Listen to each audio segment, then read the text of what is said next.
इन साथियों, Shri Ram coaching classes के YouTube channel पर आपका पुनः हार्दिक स्वागत है, अभिनंदन। आज हम देखेंगे कक्षा 8 के मॉडल पेपर को किस प्रकार से हल करना है, किस प्रकार से ऑब्जेक्टिव वाले क्वेश्चन में टाइम बचाना है और किस प्रकार से इनको सॉल्यूशन करना है। हम देखते हैं क्वेश्चन नंबर 1 क्या है। संख्या -13 का गुणात्मक प्रतिलोम ज्ञात करना है। ठीक है, तो संख्या -13 का गुणात्मक प्रतिलोम क्या होगा। गुणात्मक प्रतिलोम यानी कि क्या है, मल्टीप्लेटिव इन्वर्स। ठीक है, मल्टीप्लेटिव इन्वर्स क्या होता है, उसको उल्टा करना। जो भी संख्या दे रखी है, ठीक है, उसका उल्टा रिवर्स, उनका रिवर्स यानी कि -13 का रिवर्स क्या होगा, इन्वर्स, यानी कि 1/-13। इसका आंसर क्या, 1/-13। एक होता है योज प्रतिलोम, एडिटिव इन्वर्स। ठीक है, उसको बोलते हैं एडिटिव इन्वर्स। ठीक है, तो योज प्रतिलोम में क्या होता है, जो संख्या दे रखी है उसको उसका चिन्ह परिवर्तन करके लिखना। ठीक है, तो इसका गुणात्मक प्रतिलोम क्या हो जाएगा, ये। ठीक है, अब क्वेश्चन नंबर दूसरा है, 9 की घन संख्या याद कीजिए। ठीक है, क्यूब नंबर ऑफ 9। ठीक है, क्यूब नंबर ऑफ नंबर 9 का क्यूब ज्ञात करना है, तो 9 को 3 बार गुणा करना है। 9 × 9 × 9। ठीक है, 9 81 और 9। ठीक है, तो 81 × 9 क्या जाएगा, 9 एकम 9 और 9 अटे 72। तो इसका आंसर क्या हो जाएगा, ये हो जाएगा। अब साधारण ब्याज ज्ञात करने का सूत्र क्या होता है, मूलधन इंटू दर इंटू समय बटा 100। ठीक है, तो इसका आंसर तो ये हो जाएगा। अब इसमें से आपको और कुछ भी पूछ सकते हैं, दर पूछ सकते हैं, समय पूछ सकते हैं, तो आप इसको इधर उधर करके ज्ञात कर सकते हैं। ठीक है, नेक्स्ट क्वेश्चन है, 5 किलो शक्कर का मूल्य कितना है, 240। तो 1 किलो शक्कर का मूल्य कितना होगा, तो आप जानते हैं 5 किलो शक्कर का मूल्य है 240। तो 1 किलो शक्कर का मूल्य कितना हो जाएगा, 240/5। तो 240/5 तो कितना हो जाएगा, 5 चौक 20 और 5 अटे 40, कितना हो जाएगा, 48 रुपये। इसका आंसर क्या हो जाएगा, 48। ठीक है, अब चलते हैं नेक्स्ट क्वेश्चन की चर्चा करते हैं। नेक्स्ट क्वेश्चन क्या है, नेक्स्ट क्वेश्चन बहुत अच्छा है, आपको ध्यान रखना है क्या, which the following polynomials is binomial. ठीक है, तो द्विपद व्यंजन है, इनमें से द्विपद व्यंजन कौन सा है, ये तो है ही नहीं, ये तो एक पद है। ठीक है, ये 2 पद है। अब आप इसको देखेंगे तो इसमें कितने 3 पद है। इसको देख रहे हैं, आपको ये कंफ्यूज करेगा क्या है, 5x + 2x, ये क्या है, जुड़ जाते हैं क्योंकि इनके दो है x दोनों तरफ है, तो ये दोनों जुड़ जाएंगे, तो ये 2 पद नहीं होगा, ये आंसर गलत हो जाएगा, ये ना लगाए। इसका आंसर क्या हो जाएगा, ये हो जाएगा। अब आपको द्विघात समीकरण पूछे तो द्विघात समीकरण ax² + bx + c, उसको भी ध्यान रखें। ठीक है, आप इसमें आपको सरल समीकरण भी पूछ सकते हैं, तो सरल समीकरण भी ध्यान रखें। ठीक है, चतुर्भुजों के सभी अंतःकोणों के मापों का योग होता है। चतुर्भुज के सभी अंतःकोणों का मापों का योग कितना होता है, आपको ध्यान रखना, कितना, 360 डिग्री। ठीक है, तो क्वाड्रिलेटरल के इनर एंगल का वैल्यू कितनी होती है, सम। ठीक है, इनर एंगल की सम वैल्यू कितनी होती है, 360 डिग्री। इसका ध्यान रखें। अब नेक्स्ट क्वेश्चन है, वह सबसे छोटी संख्या ज्ञात कीजिए जिसे संख्या 200 से गुणा करने पर पूर्ण घन प्राप्त हो जाए, पूर्ण वर्ग प्राप्त होता है, पूर्ण घन प्राप्त हो जाए। तो आपको क्या करना, पहले फैक्टर करना है, 200 के फैक्टर करेंगे तो कितना आएगा, 100 वापस 2 से तो 50 बार, वापस 2 से 25, ये 5। ठीक है, मैं इधर लिख रहा हूँ, 1 5 और आएगा, ये हो गया। तो इसके फैक्टर क्या करें, 2 × 2 × 2 × 5 × 5। ठीक है, तो क्या हो जाएगा, ये तो कंप्लीट हो रहा है, ये कंप्लीट नहीं हो रहा, तो इसके पीछे क्या और लगा दे तो क्या हो जाएगा, पूर्ण घन बन जाएगा, तो 5। तो क्या हो जाएगा, इसका आंसर 5 हो जाएगा। ठीक है, वर्ग पूछे, ऐसे वर्ग में कितने 2 के जोड़े बनते हैं, तो 2 के जोड़े जो कंप्लीट नहीं हो रहा वो हो जाएगा। ठीक है, सबसे छोटी संख्या तो 2 5 2 5, अगर 2 इसमें 2 के जोड़े ही बनते हैं, 2 5 में, तो पहले 2 को प्रायोरिटी दी हुई सबसे छोटी संख्या, क्योंकि 2 इसमें 3 बन रहे हैं, तो 5 इसका आंसर हो जाएगा। अब इनका गुणा करना है, -4q और 7pq। आप जानते हैं मल्टीप्लाई करना है तो क्या हो जाएगा, माइनस इंटू प्लस क्या हो जाएगा, -4 × 7 क्या हो जाएगा, 28। ठीक है, 7 चौक 28 और p एक बार है तो p q × q हो क्या हो जाएगा, q²। इसका आंसर ये हो जाएगा। ठीक है, आप आगे अब से और सवाल देते हैं, क्या है, किसी समबहुभुज के एक बहिष्कोण का मान कितना है, 45। तो भुजाओं की संख्या क्या होगी, तो आप जानते हैं समबहुभुज के कुल कोणों का मान कितना होता है, टोटल 360 भुजा इंटू फॉर्मूला होता है ये, बहुभुज के कुल कोणों का मान इंटू भुजा इंटू एक कोण का मान, क्या एक कोण का मान कितना, 45। तो कुछ नहीं होगा, आपको क्या करना, n ऐसा का ऐसा 360, 45 कहाँ जाएगा, अपॉन में। अब इससे डिवाइड करना है आपको, कितना हो जाएगा, 5 से काट लो या 9 से काट लो, 9 से काटेंगे तो कितना हो जाएगा, 5 9 × 5 = 45 और ये कितना हो जाएगा, 9 चौक 36 और 0 ऐसा कैसा, 5 5 और 40, तो कितने भुजा हो जाएगी इसमें, 8 भुजा हो जाएगी। इसका आंसर कितना हो जाएगा, 8। इसके आसपास के क्वेश्चन देखने हैं, इस फॉर्मेट के ऊपर आपको क्वेश्चन देखने हैं। अब यहाँ पे 60 डिग्री हो जाएगा, यहाँ पे 90 डिग्री हो जाएगा, तो आप निकाल सकते हैं। अब आपको दे रखा है एक रेक्टेंगल दे रखा है, उसकी पैरामीटर ज्ञात करना है, उसकी पेरी ज्ञात करनी है। तो आप जानते हैं रेक्टेंगल की पेरी ज्ञात करने का फॉर्मूला 2 कोष्टक L प्लस बी इंटू, ठीक है, तो 2L प्लस बी, तो कितना हो जाएगा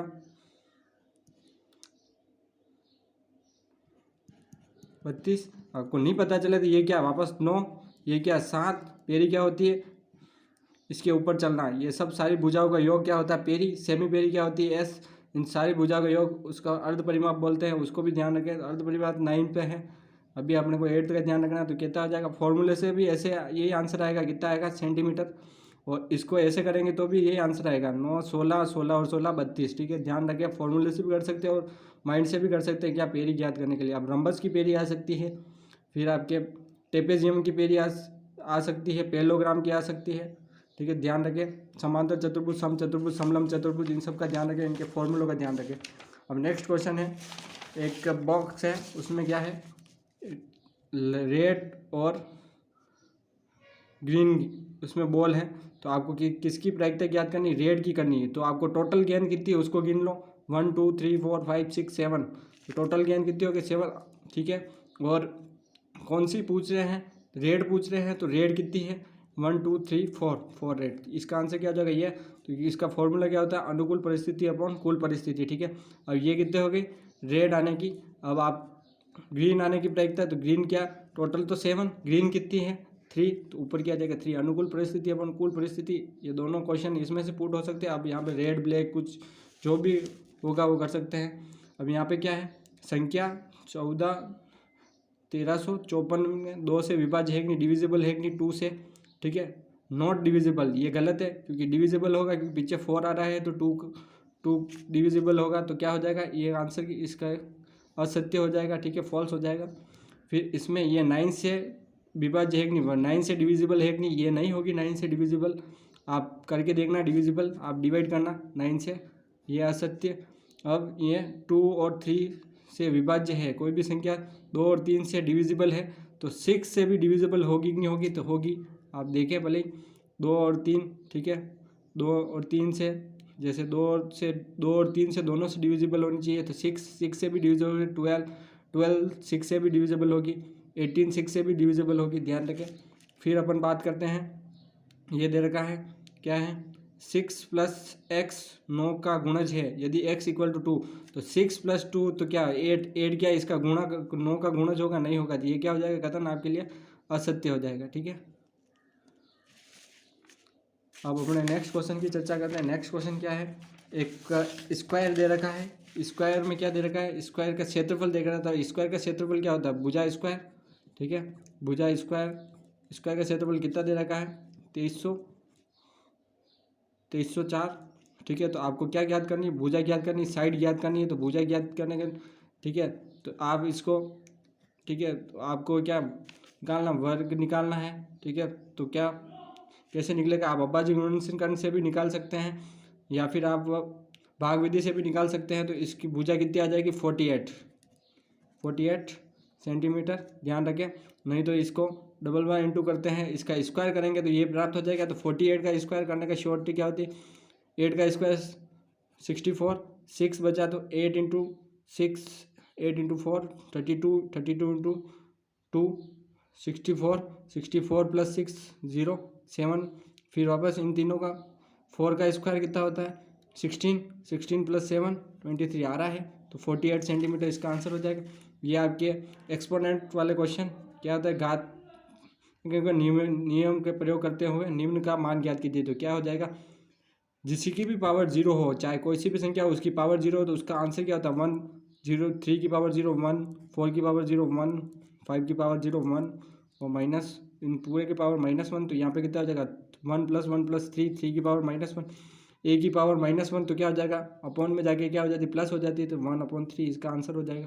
अब इसके हर सेम है, ये डिवाइड है, तो इसके क्या है पद सेम है दोनों तरफ, तो क्या हो जाएगा a की पावर m डिवाइड a की पावर n, तो क्या हो जाएगा ए की पावर m माइनस एन, तो 2 की पावर 3 की पावर 5 माइनस 3, तो क्या हो जाएगा 2 2, ठीक है। तो 2 इंटू 2 4/9 इसका आंसर हो जाएगा।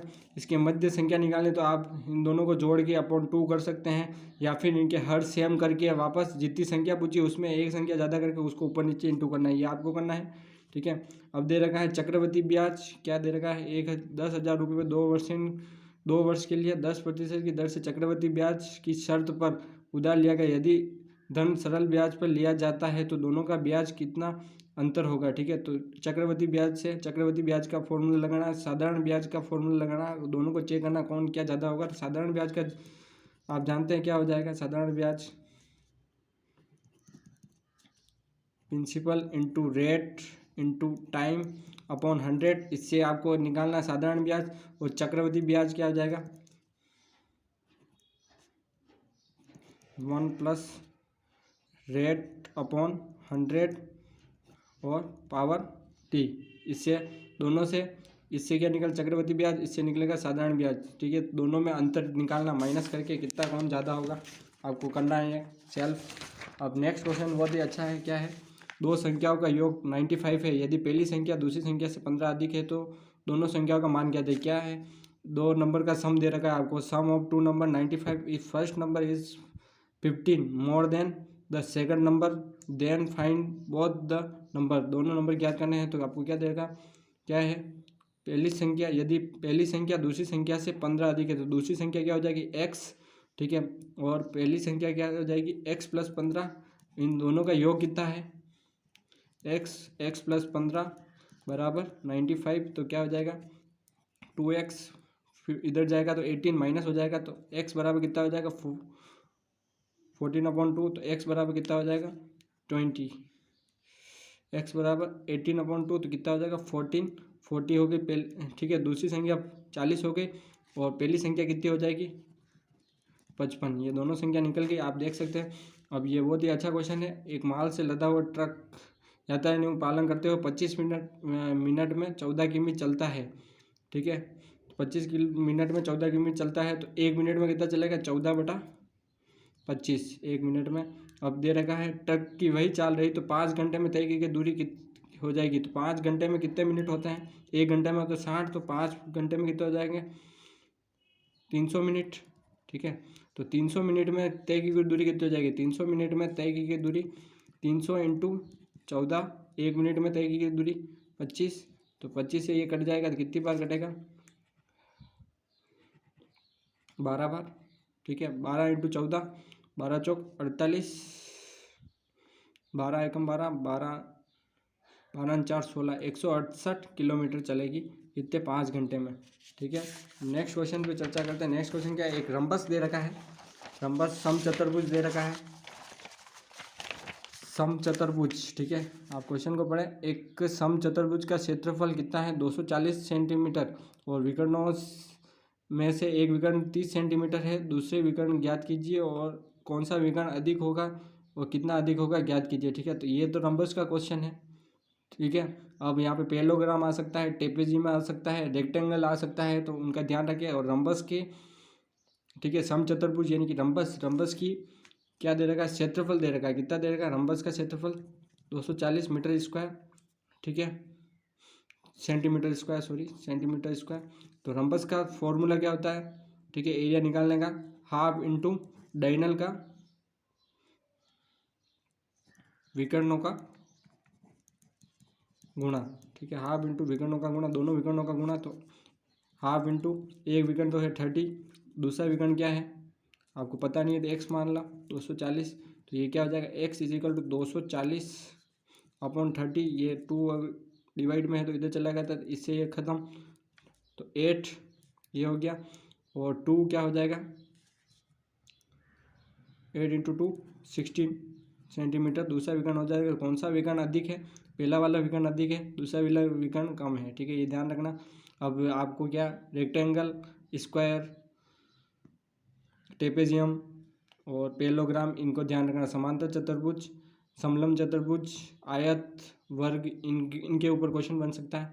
अब आपके बेलन दे रखा है, ठीक है, एक सिलेंडर दे रखा है, उसका क्या है वॉल्यूम 1.54 मीटर स्क्वायर। तो आधार का व्यास कितना होगा, ये सेंटीमीटर में है, मीटर में है, तो इसको चेंज कर देंगे अपन व्यास को।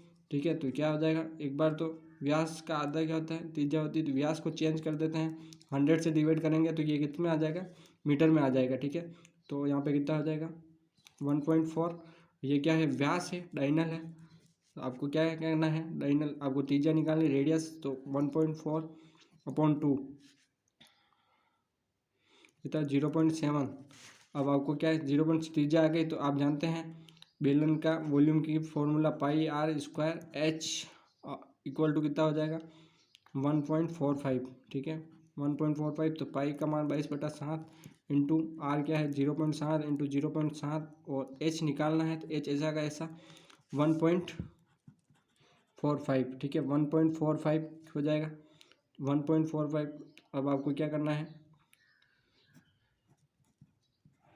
पॉइंट उड़ाया तो 00 यहाँ पे हो गया, ये इससे ये कैंसल, यहाँ पे कितना हो जाएगा h equal to 1.45 into 100 upon में है तो इधर, और अपॉन में 7। ठीक है, ये कितना हो जाएगा 1.45 पूरा का पूरा, और ये भी कितना आ जाएगा 7 दूनी 14, और 7 दूनी 14 और 1 15, तो कितना हो जाएगा 1 मीटर। 1 मीटर क्या हो जाएगी, इसकी हाइट हो जाएगी 1 मीटर। अब यहाँ पे बहुत अच्छे क्वेश्चन है ये। ठीक है, तो इसके गुणनखंड ज्ञात करने हैं। तो पहला क्वेश्चन, मैं चारों क्वेश्चन बताऊंगा, आपको 2 ही बोल रखे हैं। तो पहला क्वेश्चन क्या हो जाएगा 4p² 9q²। ये किसका स्क्वायर होता है, 2p का स्क्वायर। ठीक है, 2 का स्क्वायर 4, p का स्क्वायर p², 3q का स्क्वायर ये स्क्वायर, 3 का स्क्वायर 9, और q का स्क्वायर q²। ठीक है, ये कितना हो गया, ये हो गया आपके 9। तो यहाँ पे फॉर्मूला क्या है, a² minus b², a+b a-b। ठीक है, तो a क्या है आपके पास 2p, और प्लस b क्या है 3q, 2p माइनस 3q, इसका फर्स्ट का ये हो जाएगा। सेकंड में क्या है, आपको सेकंड में देगा है x² plus 8x plus xy plus 8y। अब यहाँ पे इसका गुणन करना, इन दोनों में से कॉमन क्या हो गया x, तो x प्लस 8, इन दोनों में क्या है y दोनों में आ रहा है। ठीक है, तो y कॉमन हो जाएगा, तो y x प्लस 8 ये हो गया। ये सेम, तो इन दोनों में कॉमन क्या हो जाएगा x प्लस 8, यहाँ पे कॉमन, इधर से क्या बचा x और इधर से y, इसका आंसर ये हो जाएगा। अब थर्ड क्वेश्चन है। थर्ड क्वेश्चन आपके 9 10 सब में आते हैं इस प्रकार के, x² प्लस 6x प्लस 8। ठीक है, तो a यहाँ पे क्या हो जाए x² का गुणांक तो 1, और 8 क्या है c। ठीक है, तो a equal to 1, b equal to 6, x के गुणांक को b कहते हैं, c क्या होता है अचर पद को c कहते हैं, तो a इंटू सी, 1 इंटू 8। ठीक है, तो इंटू करने पे कितना आना चाहिए, ऐसी संख्या सोचनी, इंटू करने पे 8 आना चाहिए, और जोड़ने घटाने पे कितना आना 6। तो आप जानते हैं 4 इंटू 2 8, 4 प्लस 2 6, तो यहाँ पे क्या जाएगा x², ये दोनों सेम रहेंगे, यहाँ पे कितना जाएगा 2x प्लस 4x प्लस 8। ठीक है, तो इन दोनों में कॉमन क्या जाएगा x, यहाँ पे क्या जाएगा x प्लस 2, और यहाँ पे x प्लस 4, यहाँ पे 4 कॉमन, तो x प्लस 2, x प्लस 2 दोनों में से कॉमन, तो x प्लस 4। ठीक है, यहाँ पे x बचा इधर से और इधर से 4, इसका आंसर ये हो जाएगा। अब फोर्थ क्वेश्चन है। फोर्थ क्वेश्चन क्या है, a की पावर 4 b की पावर 4 थी, यहाँ पर वापस वही a का स्क्वायर का होल स्क्वायर और b के स्क्वायर का होल स्क्वायर, तो a वापस वही फॉर्मूला a का स्क्वायर प्लस b का स्क्वायर, तो a यहाँ पे क्या जाएगा a² a प्लस b, यानी कि a² plus b², a² minus b², इसका गुणनखंड ये हो जाएगा आपकी। हाँ, पेपर सॉल्यूशन कैसा लगा हमें कमेंट करके बताएं, और भी कोई दिक्कत हो तो हमें कमेंट करके बताएं, ताकि हम पूरा इसको सॉल्व कर सकें। और हम नेक्स्ट वीडियो में हम चर्चा करेंगे नेक्स्ट पेपर की, और 10th के पेपर को भी इसी प्रकार से सॉल्यूशन कर सकते हैं। देखिए कितना जल्दी सॉल्यूशन हो गया, आप भी इस प्रकार से सॉल्यूशन करके आप टाइम मैनेज कर सकते हैं पेपर में। हमारा वीडियो सॉल्यूशन आपको कैसा लगा मॉडल पेपर का कमेंट करके बताएं, और सभी बच्चों तक शेयर करें जो भी 8 बोर्ड में है, ताकि इसके आसपास क्वेश्चन देख सके। जय हिंद साथियों। वीडियो पे नए हैं तो वीडियो को सब्सक्राइब, वीडियो को लाइक करें, कमेंट करें, और चैनल पे नए हैं तो चैनल को सब्सक्राइब करें, ताकि आपको बोर्ड से रिलेटेड और भी क्वेश्चन हो मिल सकें और उनका सॉल्यूशन मिल सके। जय हिंद साथियों।